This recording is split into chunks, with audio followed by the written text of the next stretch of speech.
Time to check in with our gardening expert, Dabney Morgan. Hello everybody. Well, I know a few weeks ago we talked about fall is for planting color, and of course we talked about pansies, but you know we can't pass it up to talk about them again because they're just, this time of year they're beautiful. The ones you're looking at here in the hanging basket are the new varieties. These are called the plentifalls. They're like a viola, but they hang rather than just being a clump plant. Also, of course, if you're planting pansies, the bowls are always popular to set on the deck, patio, whatever. And of course, this is themed one color specifically, but then I brought along some of the mixes, which are kind of the ones that I lean towards, where you get a mixture of varieties.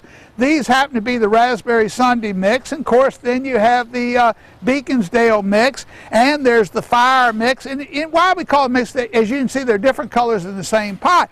And of course, along with the pansies, we have the violas. These are a little bit tougher, a little smaller bloom, but they also can be bought in a mix of straight color. And as you can see by looking at some of these blooms, look at how huge they are. The Majestic Giant species has just great big blooms on them. Now, to maintain your pansies through the winter, we have to fertilize them, and they like a good slow release fertilizer. And we have an option. We can either use a pelleted form slow release that we sprinkle on top of the soil, or we can do the rich organic type that we mix into the soil.